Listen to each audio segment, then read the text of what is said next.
way. You're in Hanoi, is that right? Yes, yes, I'm in Hanoi. Okay. And I wanted to tell people that I met you in 2016 because I did my first film shoot in Saigon in 2016. And I hired someone to do the fixing, which basically means like helping us with scheduling and translation, interpretation, following all the rules, and getting everything, managing our shoot. I hired a gentleman by the name of Andy, who was great, but he had to leave at a certain point. And Khuyen came and filled in for him, and she did a wonderful job. And I liked working with her so much that I brought her back for our 2019 shoot, which we did last year. So I wanted to ask you, even though we can't really see you too well, we can hear you really well. So I was going to ask you, Khuyen, how did you get started working as a fixer in Vietnam? Okay, so a little bit background first. My education background were actually water engineering, and then I work in two office job, and then in 2014 I decided to do freelancing. Also, I did not know what to do, and I have been doing few freelancing work, but none of them really fulfilled me. And Mm-hmm. in 2016, I started to think about journalism because people said that I'm very good at journalism. Okay. And I contacted a bunch of people I found online to see what I could do. And because of that, I met Andy, your first fixer. Yeah. And thanks to Andy, I got to know this exciting fixing industry. And it has been a blessing to work in this industry and to get to know interesting story like Jimmy in Saigon and meeting people like you. Oh, thank you. Well, thanks. It's the feeling is mutual, and we were thrilled to find you. And for those of you who are just joining, I'm talking um, with Khuyen, who is in Hanoi, Vietnam, and she helps me with my film shoots. We can't see her very well, but we can hear her, so that's fine. And um, I hear horns honking in the background, and that makes me think of Vietnam and how what a busy and lively, active country it is. And I'm wondering, what are things like now with coronavirus in Vietnam, Nguyen? So for the pandemic situation in Vietnam, we are not under lockdown anymore for 2 weeks. And Hmm. we don't call it lockdown, but social distancing. Up to date, we have total of 271 cases and no death. Thanks for the quick and strong response of Vietnam government. We are very proud of them, and life is coming back to normal. Like it has been 20 days, and we don't have new cases in the community, and businesses started to start again, and also people are advised.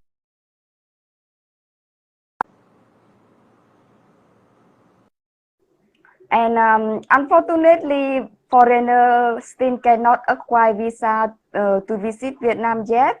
But Uh-huh. we hope one day we can welcome visitors soon. And if any one of you who is friend of Peter who would coming to Vietnam, please let me know, and I would be happy to hang out with you or invite you for a meal or show you around.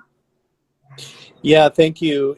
Thanks so much for that update. And in full disclosure, everybody, I chatted with Kuyan on Friday. We had a little Zoom meeting, and she told us about how Vietnam had so few coronavirus cases and zero deaths. And I think it's a real testament to the strength and organization of the people of that country, that they were able to, really like follow the rules and social distance. And I also think people, I think it's a healthy country. People have a healthy diet, but strong-willed people who've been through a lot before. And it's interesting that you mentioned that about visiting Vietnam because during the pandemic, we all have a lot of time to think about things. And I've been thinking about something, you know, that I've been thinking about for a while, which is that I would like to come to Vietnam more often, like once a year or once every 2 years. And I would like to bring people, because I have a lot of friends and family that would like to come. And I really haven't seen enough of the countries. I know Saigon pretty well, and I've been to the Mekong Delta, and I've been to Hanoi, and Ninh Binh, but I haven't been to Ha Long Bay yet, and Sapa, and I haven't been to Hue or Hoi An or Da Nang. I mean, there's many places in Vietnam that I haven't been to yet. So I am excited to go back once foreigners are allowed, and once the world is opening up a little bit. I wanted to ask you if you could just sort of tell people again, for those of you who are just joining, I'm on the line with Khuyen, who is my friend in Hanoi, Vietnam, and we hired her to help with the film shoots in 2016 and 2019. Can you tell us a little bit explain to the people watching this what your duties were when we worked together? Sure. So I was a fixer for Jimmy in Saigon. That means I have Peter to facilitate his filming trip in Vietnam. It includes like looking for people he wanted to find or contacting people in advance to arrange interviewing and filming and let them know that there will be a filming crew coming and they need to allow us to film them and they need to sign an agreement for us for filming crew to use their footage in the film. And Yeah. it also include arrange car service to commute and translating a couple of letters and messages in Vietnamese which Peter had in advance and interpreting with local people on site and engaging them in the conversations and a couple of other no-name tasks for the filming project. And because of that, I had the chance to get to know the stories of the film, and they are really exciting stories. Thank you. Thank you. I really appreciate everything that you did because, especially this last shoot, we visited some people that lived in, very kind of a remote part of Saigon suburbs, and then someone who lived way out in the country. And, there's no way we could have done it without you and your cultural knowledge, your transportation knowledge. I mean, there were a lot of cultural questions that I asked you. So we have a question from SF Belmont. What are the films? So we're talking about one film, which is a documentary that I'm making. Well, let's say, first of all, we're talking about my film, Jimmy in Saigon, which is a documentary film. But a good question for Khuyen is, what other films have you worked on in Vietnam? Have you been a fixer for? Is there anything that we would have heard of? Yeah, so I've been working with a lot of different filming projects in Vietnam. It could be a live broadcasting, like for the second summit between Donald Trump and Kim Jong-un. So there Oh, were right. over 3,000 international journalists come from different countries to Vietnam. And then like I work with Sky News, a broadcast channel in UK for Mhm. to live broadcast the summit. And then there are many other documentaries, like it could be about nature, it could be about culture, about food, about people. And I also work with a personal project of a Vietnamese Canadian, and she also like coming back and meeting with her aunt who she did not meet for like her whole life. And it's also really interesting story and a lot So of another kind of reuniting of people story. correct. So yeah, it's also what I enjoy about working with this type project is I feel like a family. So it's not work, like I'm also meeting a family member or my family members. Yeah, Yes. yeah, I exactly know what you're talking about. Um, And okay, Stephanie asked, how did you and I find each other? Well, I think we found each other because of the first fixer, whose name was Andy, and I had hired Andy, and then he had to leave after a few days, so he brought Khuyen in to replace him, and I really I liked Khuyen a lot, and so that's how I found her. But you and Andy work for the same company, or you have different companies? So before I work for Andy and I work with him, and now I started my own. Okay, okay, great. Yeah, and you're on Facebook, right? Fixer in Vietnam, is that right? Vietnam Filming Fixer is my Oh, Facebook. Vietnam Building Fixer. Okay, Yes, no. yeah. Um, and let's see, what else was I going to say? Well, you sort of started talking about it a little bit, but what is it about to you in particular? Okay, so your question was what appealed to me about Jimmy in Saigon, right? Yes. Uh-huh. So what's special for me about Jimmy's in Saigon is on several layers.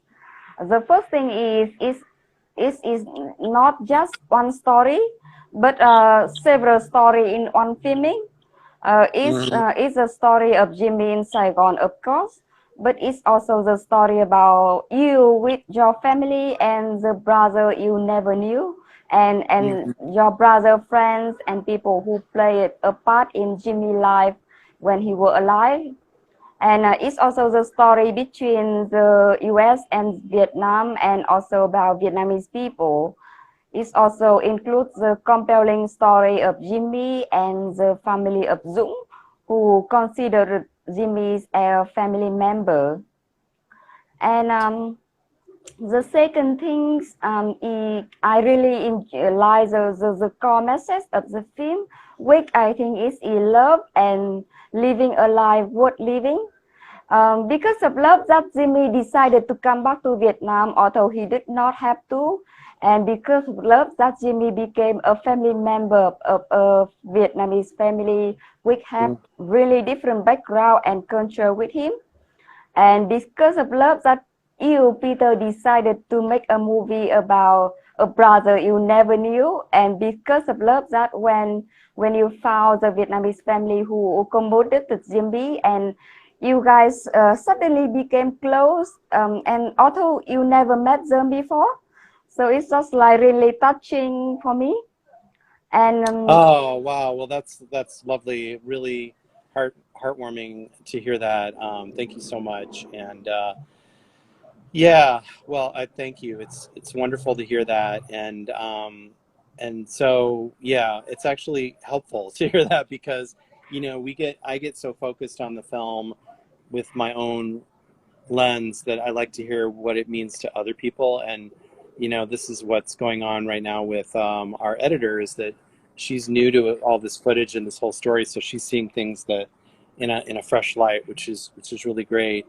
And I also wanted to say that what you just said reminds me a little bit of a video that I just posted on my Jimmy in Saigon Instagram page, which is it's the handle for Jimmy in Saigon on Instagram is just the name of the film. But I posted a video from, sorry, there's a mosquito like trying to get me here. Oops. Okay.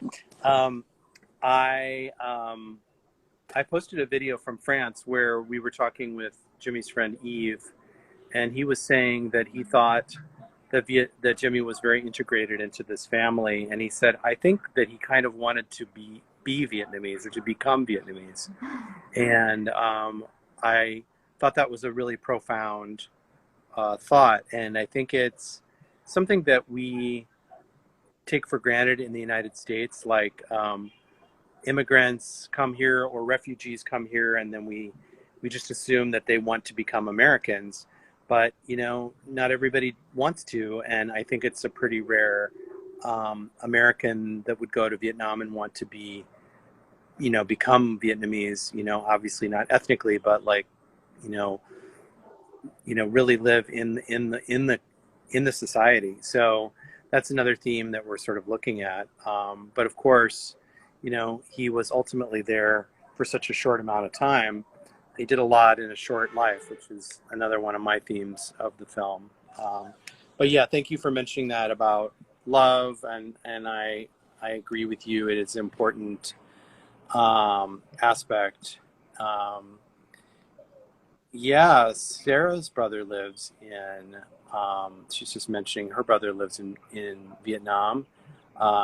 Just he lives in Saigon. What were you gonna say about your brother, Sarah? Um, well, my friend Sarah, who's watching from Chicago, she's visited Vietnam before as well. So, Kuyen, do you have any questions for me, or is there anything that is on your mind right now, other than what we talked about? So actually, yeah, you mentioned about Jimmy life like was short, but it's a life worth living. And it's the same thing for me that what you have been trying to do is something worth doing, like to make a film about the Brazil which you said you have been thinking about for 20 years. And many times it was like up and down, and you did not really make any decisions. And what I am curious about is I think you knew that it could be challenging, and but like what my question is, in the time of making the movie, what did you not know, like what was the challenge you did not know, and what you did not expect it would happen, like what did you enjoy but you did not know in advance that it could you could know or would enjoy it? Well, that's a good question. And yeah, I mean, I knew nothing about making a professional full-length documentary, and I asked a lot of people's advice. Fortunately, I invested in a good video camera and good sound equipment back in 2010 when I started 10 years ago. And actually, Stephanie, who's on this call, was part of that process, because I think she helped film one of my very first interviews, or a couple of my first interviews, back in the summer of 2010.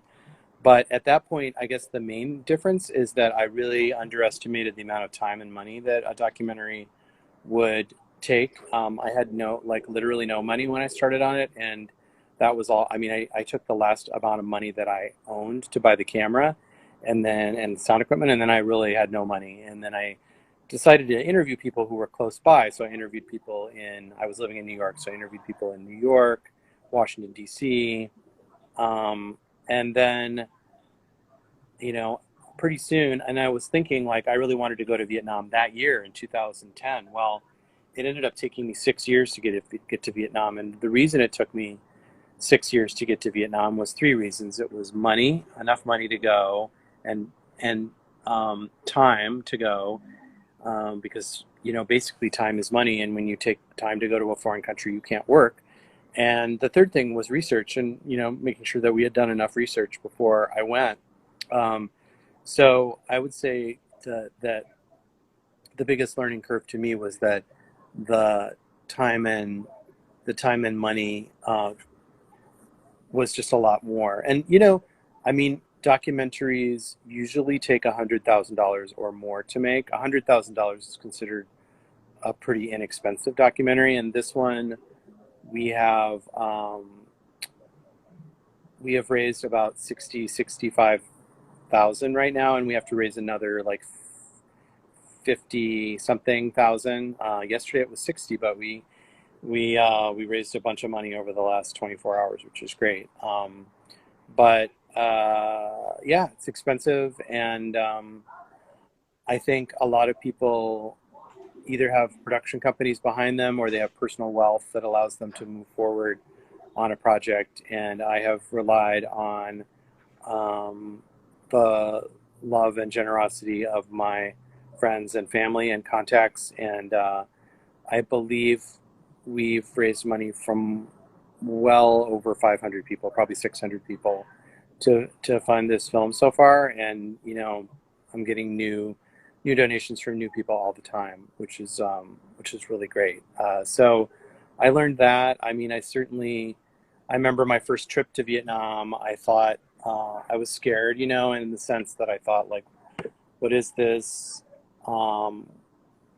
unusual place that I'm going to that I don't know anything about? And then I felt very reassured and very comfortable as soon as I got there, which was sort of amazing. It's very, very different from the United States in just about every way, but there's a kindness and a sort of a happy, kind spirit with people, and also an overwhelming positive energy in Vietnam, and you can't.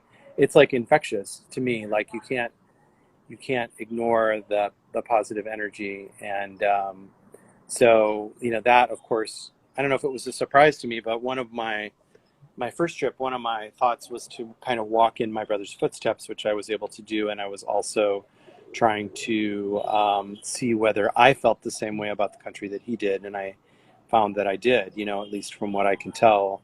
And also the Vietnam he knew was very different. He was in wartime Vietnam, which would have been, dangerous and scary, and with a lot of problems. And there are still problems in Vietnam, but I would say, yeah, I've really enjoyed it, and I hope to go back, as I've said, quite often.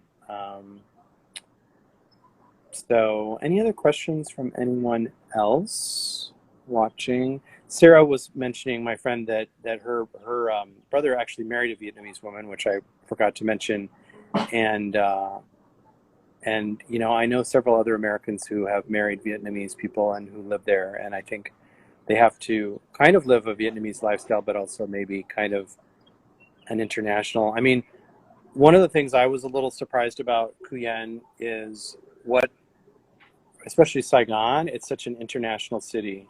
There's people from all over there. Do you feel the same about Hanoi, or is Hanoi less international than Saigon? I could say Hanoi is less international than Saigon, and when people think about Vietnam, it seems that they think about Ho Chi Minh City first, or Ho Yeah. Chi Minh City would be the first place they come in Vietnam. Yeah. Yes. Yeah. Well, I loved Hanoi. I didn't go the first time, but the second time I went, I really liked it. And um, what else can I talk about? I mean, basically, you know, we are, just to sort of let people know where we're at with the film.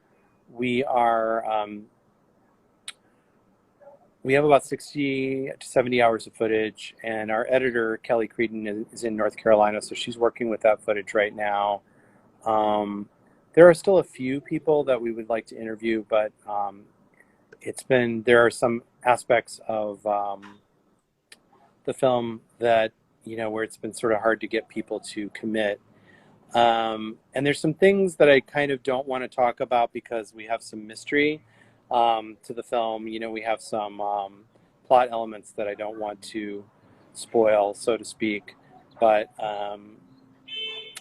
yeah, anything else that you wanted to add or ask, Kuyen? Actually, yes. So I know that you want to the film to finish to join the film festival in September. Is correct? Well, the film festival is in January of next year, but the deadline to So, submit is in September. okay. So, and apparently you can give them something that's almost finished with a deadline. It doesn't have to be completely finished. So, I'm hoping that if we can get the film almost finished by September, then we could submit to Sundance. Now, Sundance is it's a real long shot. They get like 14,000 submissions every year, Wow. and yeah, and I think they accept like 200 films, and only Mm. some of them are documentaries. So um, it's not necessarily realistic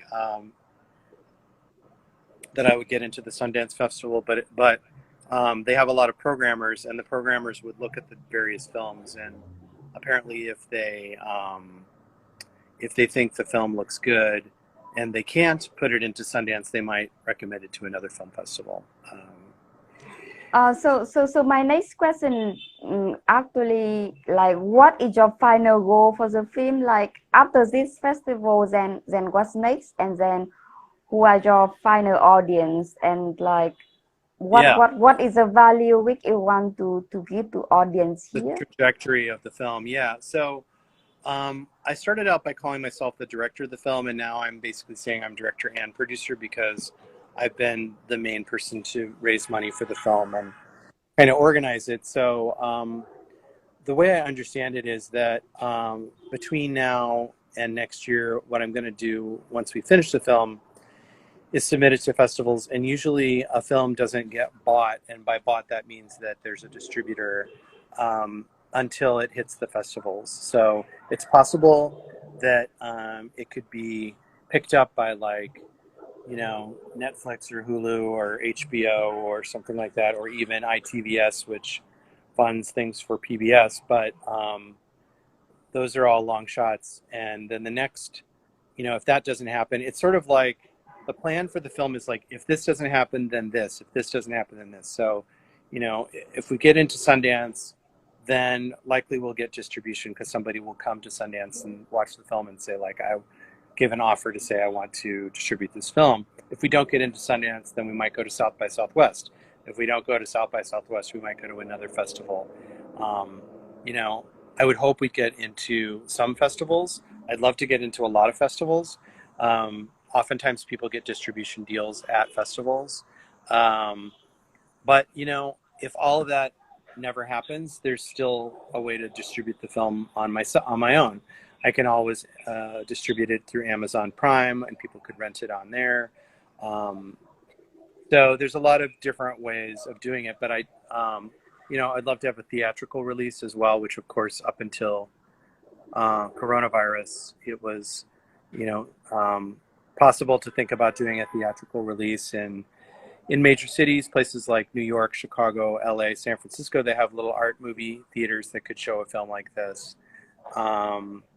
And if it, you know, if it got picked up by public television, a program like POV, then it would show on television here. So the answer to your question, Khuyen, is that I don't know yet. That's my vision.